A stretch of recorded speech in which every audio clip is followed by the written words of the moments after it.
Good morning students. Today we will discuss seventh sum. Seventh sum में नई चीज़ है manager का कमीशन। देखिए अब आपको एक चीज़ तो क्लियर है, पार्टनर का कमीशन होता तो प्रॉफिट एंड लॉस एप्रोप्रिएशन में लिखते, क्योंकि पार्टनर की इनकम पार्टनर के खर्चे प्रॉफिट एंड लॉस एप्रोप्रिएशन में दिखाते हैं, लेकिन मैनेजर का commission profit and loss account में दिखाएंगे, क्योंकि मैनेजर का कमीशन है एक्सपेंस। लेट्स रीड करते हैं। ए और बी दो पार्टनर्स हैं 3:2 के। ए की कैपिटल है 5 लाख, बी की कैपिटल है 3 लाख।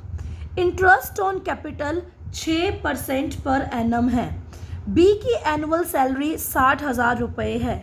ड्यूरिंग द ईयर 2019-20, तभी मैंने यहाँ पे लिखा 31 मार्च 2020 का बना रहे हैं प्रॉफिट एंड लॉस अकाउंट भी और प्रॉफिट एंड लॉस एप्रोप्रिएशन भी। अदरवाइज अगर पार्टनर का कमीशन होता तो मैं बनाती प्रॉफिट एंड लॉस एप्रोप्रिएशन, लेकिन मैनेजर का कमीशन है तो मैनेजर का commission, manager is not the partner, तो मैनेजर का commission profit and loss account से चार्ज किया जाएगा। देखते हैं क्या दे रखा है। कहता है जो प्रॉफिट है वो इंटरेस्ट ऑन कैपिटल से पहले और बी की सैलरी के बाद कितना है, 1,80,000 है। तो पहले मुझे आपको यहाँ बताना है, यहाँ पे हम लिखते हैं बाय प्रॉफिट्स। ये जो प्रॉफिट है वो कितना है, 1,80,000 यहाँ पे गिवन है।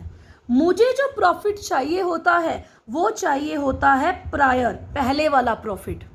तो आप देखिए इसने बोला जो प्रॉफिट है वो इंटरेस्ट ऑन कैपिटल के we can say the profit prior to calculation of interest on capital.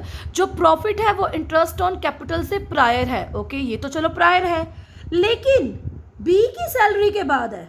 मुझे तो प्रायर प्रॉफिट चाहिए, तो बेटा बी की सैलरी 60,000 है। तो कहने का मतलब बी की सैलरी से पहले प्रॉफिट कितना था, 2,40,000, क्योंकि मुझे प्रायर प्रॉफिट चाहिए। पहले कितना था, तभी मैं मैनेजर का कमीशन माइनस करूंगी, तभी मेरे पास नेट प्रॉफिट आएगा। तो हमें प्रायर प्रॉफिट चाहिए होता है। तो बेटा 1,80,000 का प्रॉफिट है, लेकिन इस 1,80,000 में बी की सैलरी चार्ज है। तो बी की सैलरी कितनी है, 60,000। तो 1,80,000 प्लस 60,000 कितना हो गया, 2,40,000 हो गया। आफ्टर दैट हम यहाँ पे, क्योंकि मैनेजर का कमीशन लॉस है, डेबिट में लिखेंगे, तो हमने लिखा टू मैनेजर्स कमीशन अकाउंट्स। क्या लिखा, to managers commission account. Manager का कमीशन कितना है, लेट अस चेक। 5% प्रॉफिट है मैनेजर का कमीशन, तो 2,40,000 का 5% कितना आएगा, 12,000 आएगा। देखिए इसने साफ साफ बोला 5% ऑफ प्रॉफिट, इसने आफ्टर नहीं बोला, तो नेट प्रॉफिट का 5% है। सीधा 2,40,000 का 5% कितना आता है, 12,000 आता है। अब देखिए प्रॉफिट 2,40 है, उसमें से 12,000 का खर्चा हो गया, मैनेजर को क्या देना पड़ा, कमीशन देना पड़ा, तो बचा 2,28,000। यहाँ लिखेंगे 2,40,000। ये जो 2,28,000 बचा है ये हमारे पास है नेट प्रॉफिट, जो हम ट्रांसफ़र करेंगे किस अकाउंट में, प्रॉफिट एंड लॉस एप्रोप्रिएशन में। यहाँ मत बांट देना, प्रॉफिट एंड लॉस एप्रोप्रिएशन में बांटते हैं प्रॉफिट पार्टनर्स में, रेशो में। अब सबसे पहली आइटम प्रॉफिट एंड लॉस यहाँ से आया, तो मैंने लिखा by profit and loss account. कितना प्रॉफिट आया पार्टनर्स के लिए, कितना प्रॉफिट बचा है, 2,28,000।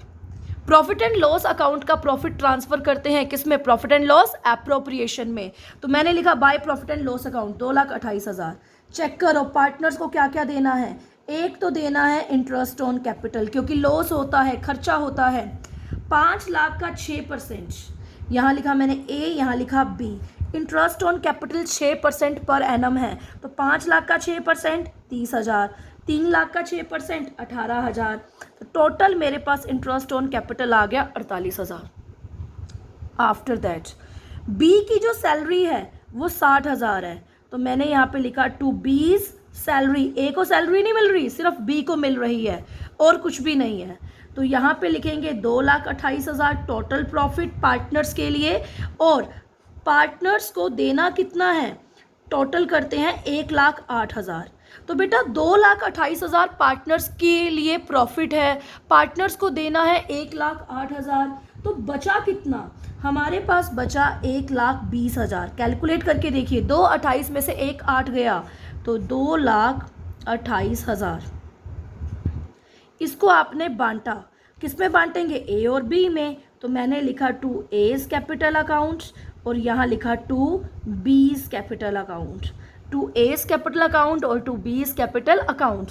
हमने 1,20,000 को 3:2 में बांटा, यानी 1,20,000 का 3/5 3/5 हुआ। किस में बांटा? ए में, यानी 72,000। 1,20,000 का 2/5 किस में बांटा? बी में, 48,000। तो ये बन गया हमारा प्रॉफिट एंड लॉस एप्रोप्रिएशन।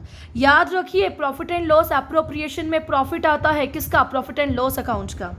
उसके बाद कैपिटल अकाउंट, ये आपके लिए इजी है क्योंकि आपने एडमिशन में बनाया, रिटायरमेंट में बनाया, डेथ में बनाया। सबसे पहले 1 अप्रैल को हम लिखेंगे बाय बैंक अकाउंट। क्या लिखेंगे? By bank account. या फिर अगर कैपिटल दे रखी है तो बाय बैलेंस ब्रॉट डाउन भी लिख सकते हैं। अगर ये कहे 1 अप्रैल को लेके आए हैं तो बाय बैंक अकाउंट लिखेंगे। 5 लाख की कैपिटल ए की है, 3 लाख की कैपिटल बी की है, तो 5 लाख और 3 लाख। उसके बाद क्या कहता है?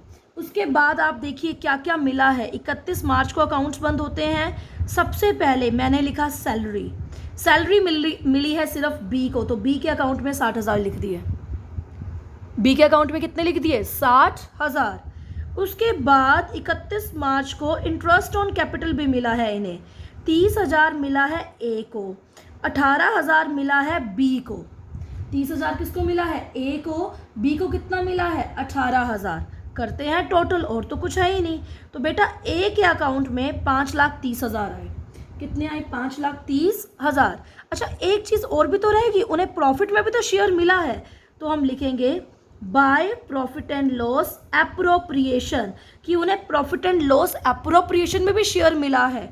कितना मिला है? ए को मिला है 72,000 का, बी को मिला है 48,000 का।